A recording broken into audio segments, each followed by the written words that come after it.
आज बाबा की 20 का महावाक्य है। सारे मीठे बच्चे,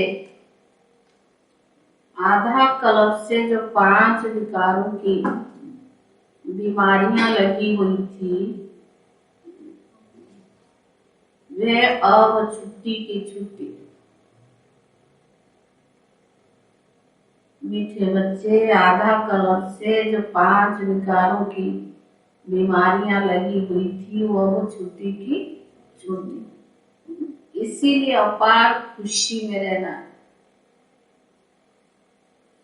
इसलिए अपार खुशी में रहना है।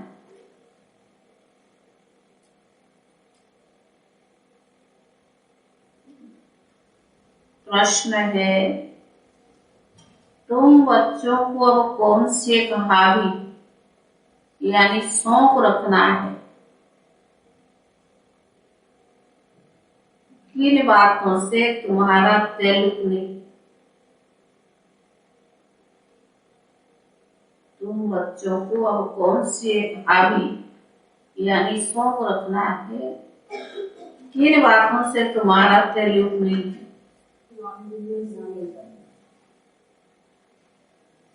बाप से बदला लेने की हॉबी रखना है। बाप से बदला लेने, एक बात के संग जोड़ना है और संग जोड़ना है। शरीर के जितने भी ताल्लुक है, संबंध है, उन पर भूल जाना है। और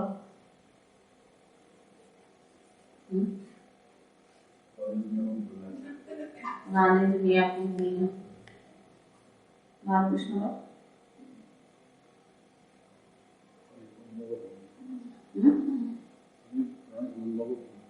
पुराने संबंध को भूलना। उत्तर है, एक बात से पूरा वर्षा लेने की हावी रखनी है। एक बात से पूरा वर्षा लेने की हावी रखनी है। मनुष्य को तो अनेक प्रकार की हावियां होती है, माना आदतें। थोड़ा ऊपर हो, तुम्हें वह सब छोड़ देनी है। तुम्हें वह सब छोड़ देनी है। तो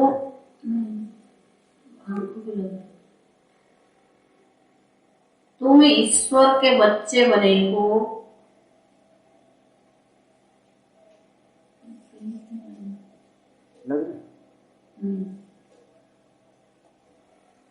तुम ईश्वर के बच्चे बने हो। बाप के साथ वापिस जाना है।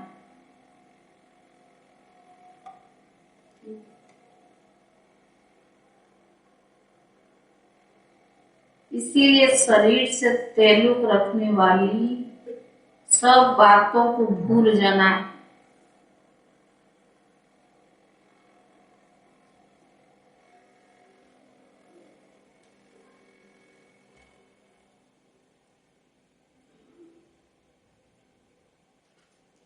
पेट को 2 रोटी खाली है, खिलानी है, और बुद्धि को नई दुनिया से लगानी है।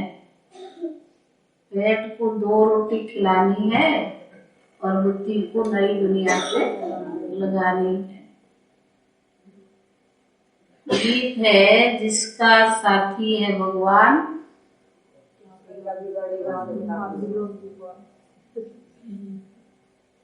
ओम शांति। जो भी अन्य महावीर अड़ोल बच्चे हैं, वे समझते अनेक प्रकार की मनसा तूफान भी आएंगे और कैलेमिटीज बीमारियां आदि भी आएंगी, क्योंकि अपिछाड़ी का पंप है।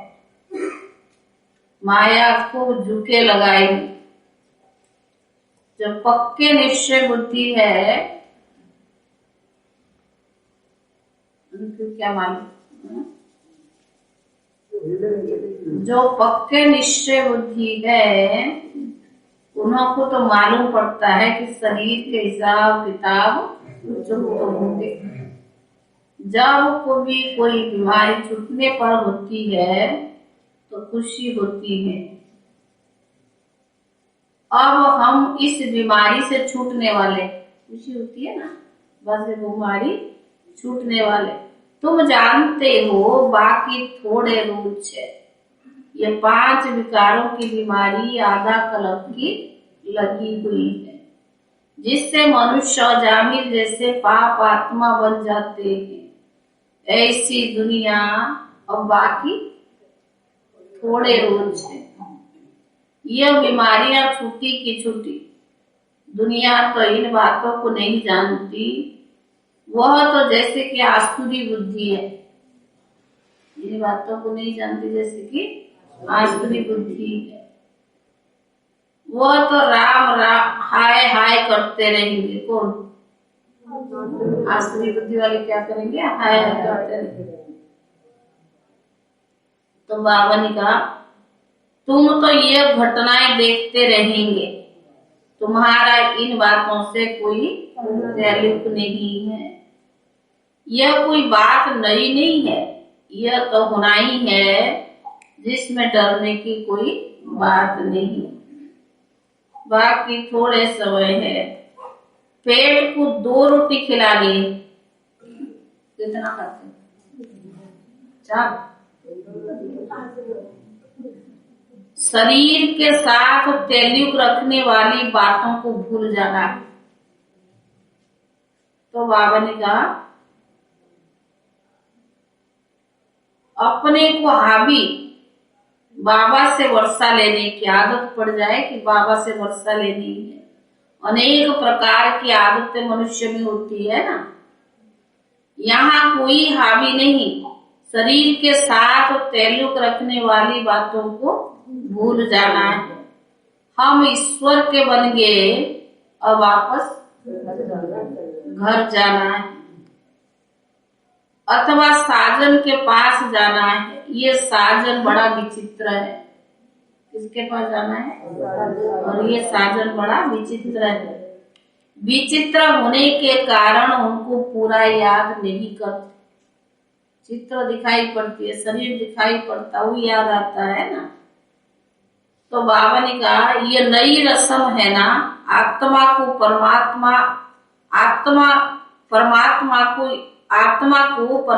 को याद करना है। ऐसे तो कभी नहीं याद किया आधा कल्प से। आत्मा ने परमात्मा को कभी याद नहीं किया आधा कल्प से। शरीरदारी को ही भगवान समझकर याद किया। यह नई रस्म है ना, आत्मा को परमात्मा को याद करना। वैसे तो कभी याद नहीं किया। तुमने सिर्फ इतना समझते हैं हम आत्मा है, बस, और कोई ज्ञान नहीं। हम आत्मा एक शरीर छोड़कर दूसरा लेंगे। यहाँ तो आत्मा को परमात्मा बना दिया है, क्योंकि परमात्मा को सर्वव्यापी कह देते हैं। अभी ये पुरानी दुनिया जैसे तुम्हारे लिए पक्का, जैसे तुम्हारे लिए है ही नहीं। बुद्धि नई दुनिया की तरफ लगी हुई हो। जैसे कोई नया घर बनाता है तो बुद्धि पुराने घर से निकल नए में लग जाती है। अभी इतने धर्म वाले गर्लफ्रेंड शादी करते, परंतु एक का भी बुद्धि परमात्मा से नहीं लगता है। इतने करते, लेकिन बुद्धि किसी का परमात्मा से नहीं। अभी तुमको सिखलाने वाले बाप मिला है, वही ज्ञानेश्वर और योगेश्वर है। ईश्वर को जो अपने साथ योग लगाना सिखलाते हैं, वह तो समझते कि इस समय में हम इस दुनिया में हम थोड़े समय के लिए, हमको तो अब वापस जाना है। जैसे नाटक के एक्टर्स को मालूम पड़ जाता है ना, बाकी थोड़ा समय, जो ड्रामा और नाटक बनाते हैं उनको पता पड़ जाता है ये नाटक अब थोड़ा समय के लिए। फिर हम घर जाएंगे, घड़ी को देखते रहते हैं। तुम्हारी है बेहद की घड़ी, तुम जानते हो ये है हमारा अंतिम जन्म। बेहद की घड़ी है और जन्म हमारा अंतिम है। तुमको तो बड़ी खुशी होनी चाहिए। क्यों क्यों खुशी होनी चाहिए? कि ये पुराना शरीर छोड़कर विश्व का प्रिंस और प्रिंसेस बनना है। हमारे मम्मा बाबा भी जाकर प्रिंस और प्रिंसेस बनेंगे। बच्चों को अच्छी रीति दौड़ी लगाकर विजय माला में नजदीक आना है। बाबा से कोई पूछे तो बाबा बतला सकते हैं। क्या पूछे? बाबा क्या बतलाएंगे?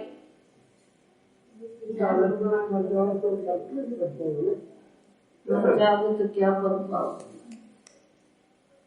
तो बाबा ने कहा बाबा बतला सकते हैं, तुम्हारी चलन ऐसी है जो दिखाई पड़ता है। कितना छुपाओगे? चलन है वो तो दिखाई पड़ता है ना, सबको दिखता है। कि तुम बराबर विजय माला में नजदीक आ जाएंगे। खुद को भी मालूम पड़ जाता है हम कहाँ तक पास होंगे। कोई तो समझते हम कभी भी पास नहीं होंगे। भले बाबा का बच्चा हूँ, सब कुछ सरेंडर किया, बाबा की गोद में बैठा हूँ, परंतु बाबा तो सबके लिए सुना रहा ना। तो चाहे स्टूडेंट, चाहे सुनाने वाले, चाहे सुनने वाले, चाहे बाबा के घर में रहते, चाहे घरों से यहाँ आते। तो बाबा ने कहा परंतु बाबा की गोद में बैठा हूँ, माना बाबा के घर में, परंतु धारणा नहीं है तो ऊंच पद मिल नहीं सकता। सब कुछ प्राप्त है फिर भी पद नहीं मिले। जो ग्रस्त व्यवहार में रहकर सर्विस कर रहे हैं वो यहाँ रहने वालों से अच्छा पद पा सकते। पुरुषार्थ तो कर रहे ना, अमृत वेले उठना, योग करना, सारा दिन जो ईश्वरीय सेवा है उसको दिल से करना, दिखावा नहीं। तो बाबा ने कहा और देखने में आता है वो बहुतों से पीछे जा रही है। सिर्फ बाबा की साकार वाणी है ना जी। हाँ, इस समय भी है। आप लोगों का क्या सिर्फ नहीं, घर बार छोड़ के त्याग करके आ गए वो अलग चीज है, वो तो भाग्य बनाई, वो तो निश्चित है। लेकिन यहाँ आने के बाद क्या है? धारणा में तो लोग हमारे को देख के खुशी प्राप्त करना चाहते हैं, हमारे जीवन देख रहे हैं, हम सारा दिन कैसे बाह्यात बातों में टाइम पास कर रहे हैं, तो कौन सा पद मिले? खाली बन जाना उसका वो नहीं है, लेकिन उसके लिए धारणा ही तो चाहिए। प्रैक्टिकल लाइफ देखते लोग। तो बाबा ने कहा सिर्फ साथ में रहने से थोड़ा फायदा होता है। बादल सागर के पास आए, भरे और रह गए बरसे ना। मुरली तो सब तरफ जाती रहती है, मुरली सुनकर फिर सुनाते भी है, बहुत सर्विस करते हैं, वे अच्छा पद पा लेते और मेहनत भी। यहाँ मेहनत नहीं होती है तो गिर पड़ते, सारा मदार पुरुषार्थ पर है। अपनी नजर आप ही देखी जा सकती है, समझ सकते हैं इस पुरुषार्थ में क्या पद पाऊं। अब पुरुषार्थ कर ऊंच पद नहीं पाया तो कल्प कल्पांतर ऐसे ही पद पाएंगे। ये बेहद का ड्रामा है। अपने को बेहद की बुद्धि मिली है। ड्रामा के आदि मध्य अंत को जानना बड़ा मजा है, परंतु माया के तूफान ऐसे है, क्या करता है? कुछ ना कुछ उल्टा करा देता है। चाहते नहीं है, लेकिन संस्कार इतना कड़े हैं, न चाहते हुए भी गलत काम करते रहते। अच्छे अच्छे बच्चों को माया जीत लेती है, आगे चलकर बुद्धि भी जास्ती होगी, तुम्हारा नाम वाला भी होगा। अब दिल्ली में रिलीजियस कॉन्फ्रेंस होती है, कॉन्फ्रेंस समझाने की बड़ी अच्छी बुद्धि चाहिए, बहुत अच्छी लिखा पढ़ी चलनी चाहिए। हेड्स जो होते हैं उन्हों की भी पहले छोटी कमेटी होती है, वो बड़ी कॉन्फ्रेंस को बुलाते हैं, पूप आदि का पहले से ये सब प्रबंध किया जाता है। यह भी कॉन्फ्रेंस में बहुत ख्याल करते हैं। ऐसी कॉन्फ्रेंस में बड़े बुद्धिमान बच्चे चाहिए, जो बड़े बड़े समझदार, उनको आकर समझाना चाहिए। समझदार जो होगा वो बड़े बड़ों को भी समझाएगा। पहले तो ये बात निकालो कि हेड कौन है, और बाबा भी आया हुआ है। इनके पहले तो किसी भी देवी देवता धर्म का पता ही नहीं था, किसी को देवी देवता धर्म का पता ही नहीं था।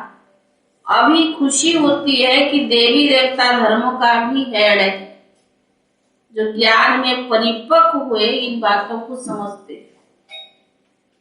ज्ञान सुनना और सुनाना वो अलग चीज है, लेकिन परिपक्व बनना, तो बाबा ने कहा उनकी बुद्धि में बैठे। तो बाबा ने कहा अभी खुशी होती है कि देवी देवता धर्म का भी हेड है, जो ज्ञान में परिपक्व हुए वो समझते हैं। अभी हम इन्हों से पूछ सकते हैं कि बताओ सब धर्म में ऊंचा धर्म कौन सा? उनकी हेड बनाना चाहिए। तुम बी के हो सबसे हेड, क्योंकि तुम सभी जगत माताएं हो। मर्तबा भी माताओं का है।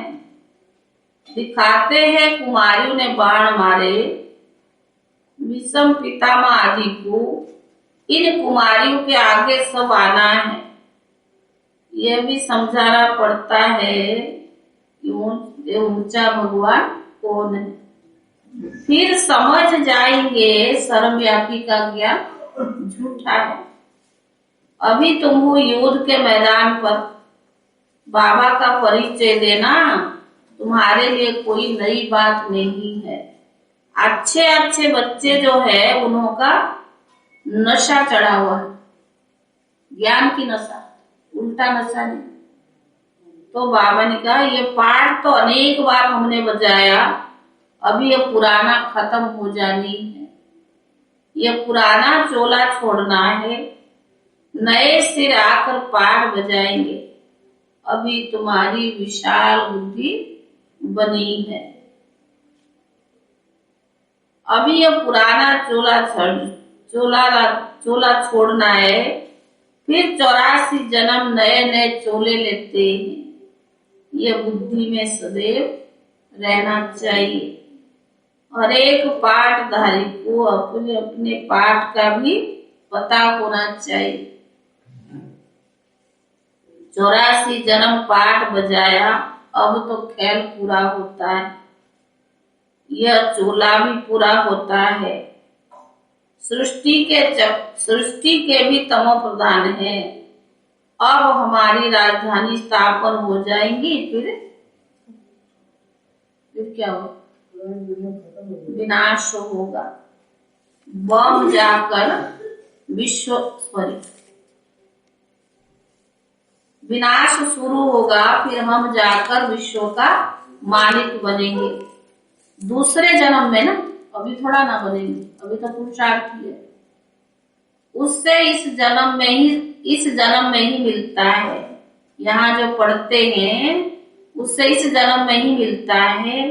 तुमको और फिर याद आया, हम जाकर देवी जन्म लेंगे, फिर हम क्षत्रिय जन्म लेंगे। बुद्धि, बाबा ने कहा यह बुद्धि में टपकना चाहिए।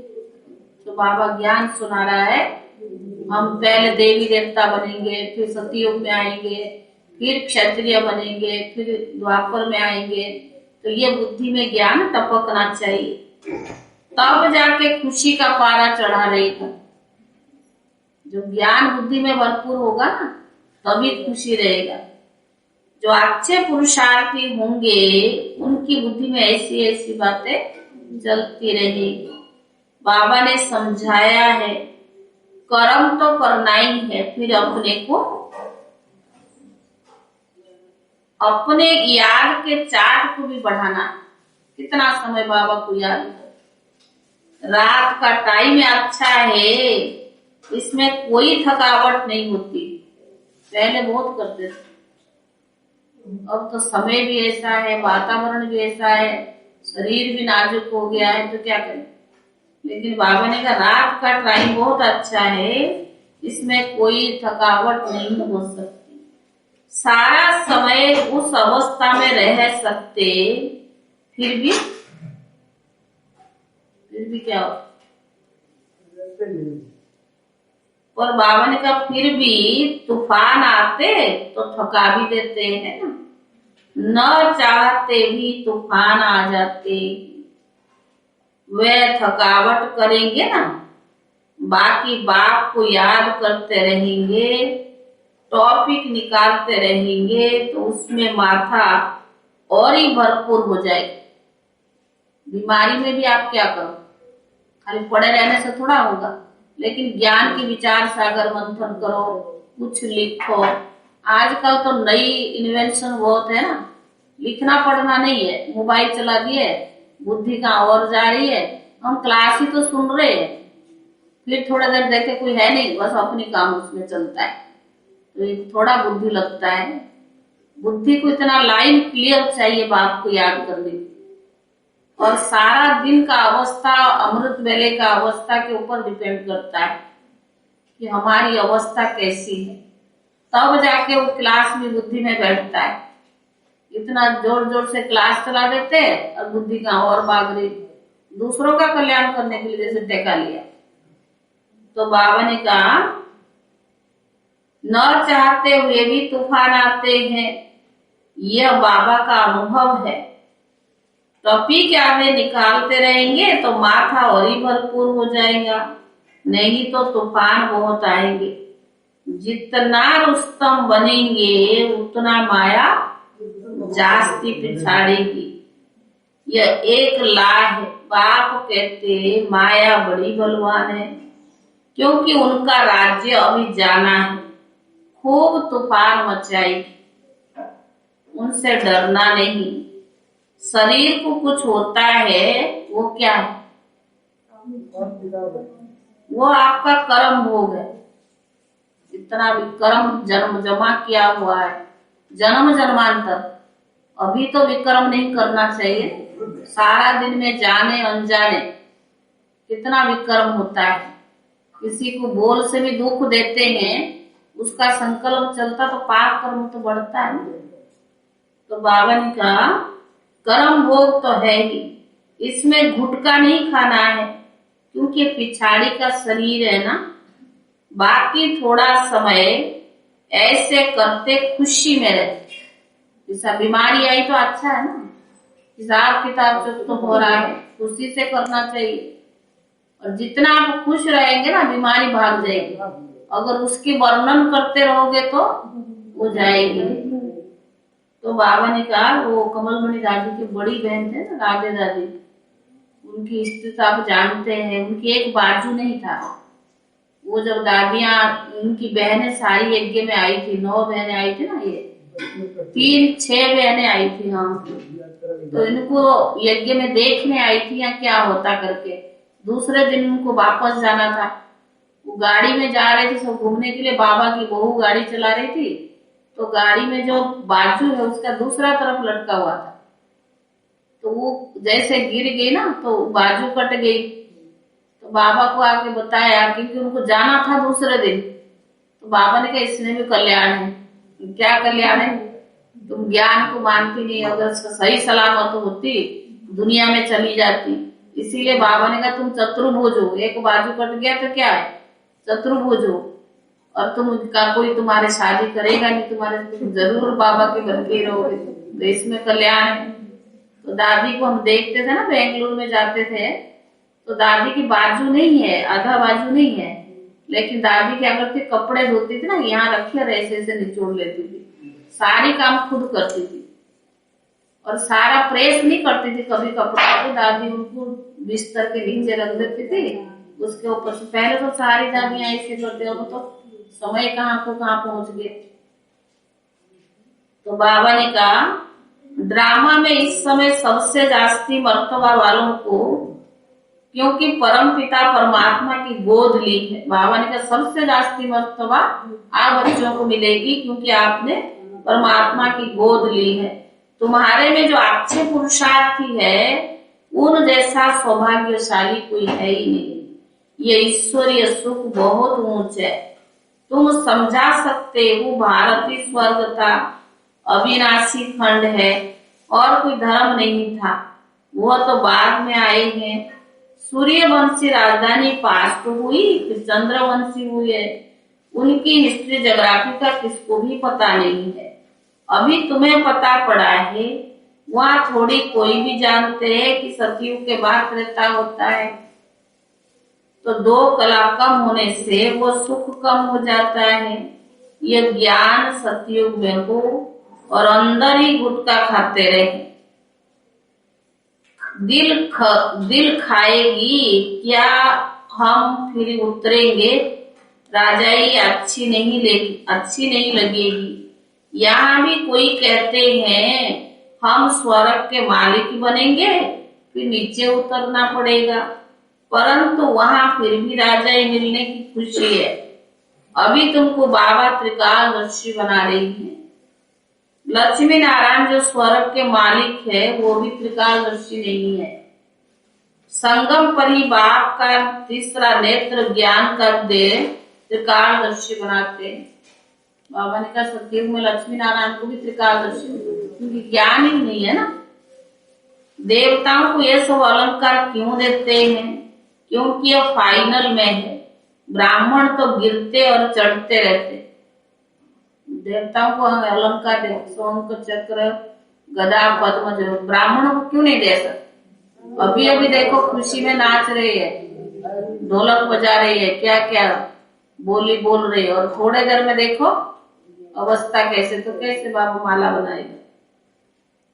बाबा ने कहा क्योंकि वो फाइनल में है, ब्राह्मण तो गिरते और चढ़ते रहते हैं, उन्हों को अलंकार कैसे दे सकते हैं, शोभता ही नहीं ना। ड्रामा में कितना वंडरफुल राज है, स्वदर्शन चक्रधारी ब्राह्मण है। इस ज्ञान से ही तुम देवता बनते हो। इस समय तुम स्वदर्शन चक्रधारी, त्रिनेत्री, त्रिकालदर्शी हो, यह तुम्हारा टाइटल है। यह सब बातें समझने और समझाने की है। पहले पहले बाप का परिचय देना है। परम पिता परमात्मा से आपका क्या संबंध है, उनका नाम है ही गॉड फादर। ऐसे थोड़ी कहेंगे कि गॉड फादर सर्वव्यापी है, वो तो बाप है ना। हम लिखते हैं कि परम पिता परमात्मा से आपका क्या संबंध है। परमात्मा कहते हो तो जरूर पिता ठहरना। बाप सर्वव्यापी कैसे होगा, बाप से तो वर्षा मिलना होता है। बाप तो रचयिता है नई दुनिया का। इन लक्ष्मी नारायण को नई दुनिया का वर्षा मिला हुआ, वहाँ देवताओं को तीसरे नेत्र की दरकार नहीं रहती है। तीसरा नेत्र जरूर ब्रह्मा द्वारा ही तो देंगे।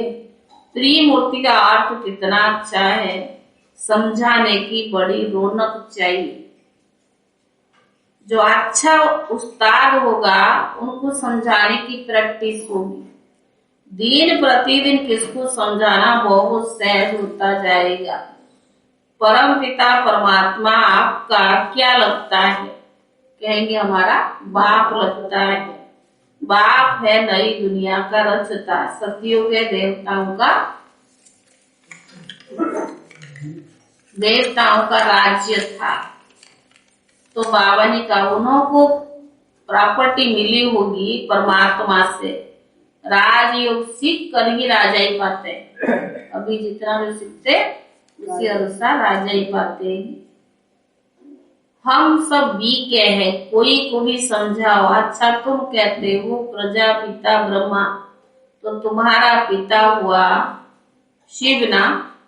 तुम भी ब्रह्मा कुमार कुमारी हो। हम दादे से वर्षा ले रही हैं, तुम नहीं ले रही। आ करके समझो, पुरुषार्थ करो तो तुमको मिल जाएगा। प्रजापिता ब्रह्मा और जगदम्बा दो है मुख्य। वर्षा मिलता है, वर्षा मिलता है लक्ष्मी नारायण पद का। पद देने वाला तो शिव बाबा है ना। बच्चों को बहुत प्रकार से बाबा समझाते ताकि बच्चों की बुद्धि में ज्ञान टपकता रहे। तो बाबा ने कहा बड़ी बड़ी कॉन्फ्रेंस से तुम बच्चे जाओ और बाप का नाम बुलाओ। हमारी बात भी ज्ञान की है, दूसरे सबकी बातें भक्ति की है। ज्ञान से हमको अथॉरिटी है कोई से भी पूछने की, परंतु समझने वाले कोई भी झट समझते नहीं है। बिखरे हुए बखरे बहुत करते हैं। समझ जाए तो सारी आबरू ही चट हो जाए। लिखा हुआ है कुमारियों ने विषम पितामह को जीता। यह तो होना ही है, ड्रामा में ये पार्ट भी जरूर है। हो रहा है ना सब चीज बाबा ने। अच्छा मीठे मीठे सिखिले दे बच्चों प्रति माता पिता बाप दादा का याद प्यार और गुड मॉर्निंग। रूहानी बाप की रूहानी बच्चों को नमस्ते, और रूहानी बच्चों की तरफ से रूहानी बाप दादा को याद प्यार और नमस्ते। क्या सुनो धारणा के लिए मुख्य सार। पहला है विजय माला में आने के लिए मम्मा बाबा के समान सर्विस करनी है। विजय माला में आने के लिए मम्मा बाबा के समान सर्विस करनी है। मुरली धारण कर फिर सुनानी है। मुरली धारण कर फिर सुनानी है। चलन बड़ी रॉयल रखनी है।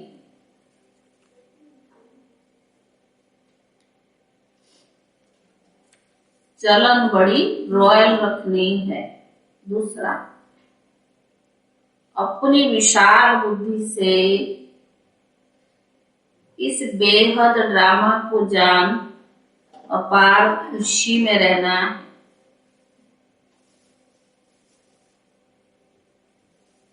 अपनी विशाल बुद्धि से इस बेहद ड्रामा को जान अपार खुशी में रहना है। तूफानों से डरना नहीं है। ज्ञान मंथन से बुद्धि को भरपूर रखना है। ज्ञान मंथन से बुद्धि को भरपूर रखना है। वरदान,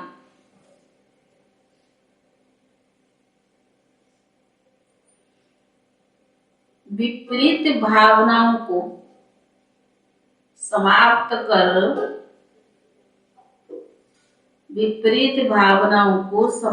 कर अव्यक्त स्थिति का अनुभव करने वाले सद्भावना संपन्न भव।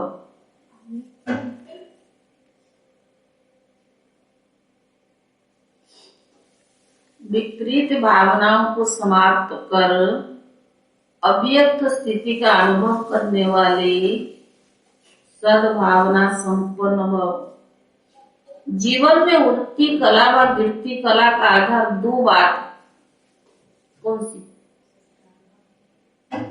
जीवन में आप उड़ भी सकते हो और गिर भी सकते हो। उसका कारण क्या? भावना। भाव और भावना। आपका भाव क्या है और आपकी भावना क्या है? गिरती कला का आधार दो बातें, भावना और भाव। सर्व के प्रति कल्याण की भावना, स्नेह सहयोग देने की भावना, हिम्मत उल्लास बढ़ाने की भावना,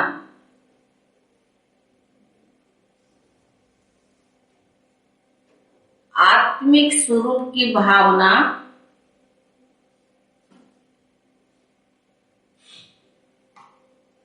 दो बातें हैं, भावना और भाव।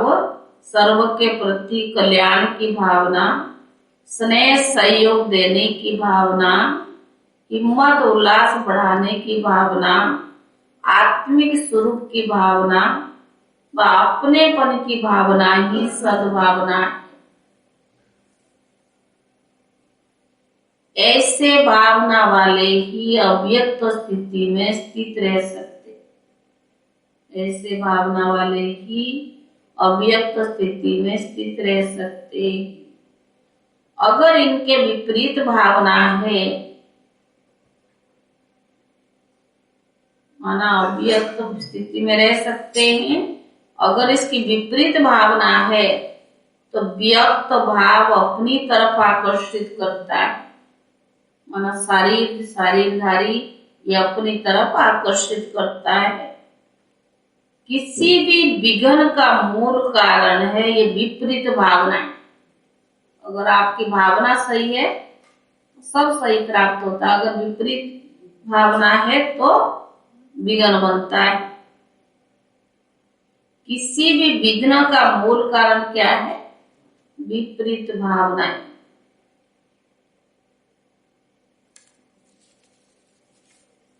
स्लोगन, सर्वशक्तिवान बाप जिसके साथ है, माया उसके सामने पेपर टाइगर। सर्वशक्तिवान बाप जिसके साथ है, माया उसके सामने पेपर टाइगर। लवलीन स्थिति का अनुभव करो, जिससे प्यार होता है, उसको जो अच्छा लगता है वही किया जाता है। जिससे प्यार होता है, उसको जो अच्छा लगता है वही किया जाता है। तो बाप को बच्चों का एब्सेंट होना अच्छा नहीं लगता। माना बच्चों से बाबा को इतना प्यार है, बच्चे कभी कैसे होते एब्सेंट होते हैं, वो बाबा को अच्छा नहीं लगता। इसीलिए कभी भी ये नहीं कहो क्या करें, बात ही ऐसे थी इसीलिए अपसेट हो गए। अगर बात अपसेट की आती है तभी अपनी स्थिति को अपसेट नहीं कर। बातें तो आएगी ना, अंत तक आएगी, बीमारियां भी आएगी, लेकिन अपसेट थोड़ी होना है। अपनी स्थिति को अपसेट नहीं करना है। ओम शांति। आज भोग के बाद चाय भी मिलेगा सबको, क्योंकि ब्रेड पकोड़े है ना, चाय तो चाहिए होता है।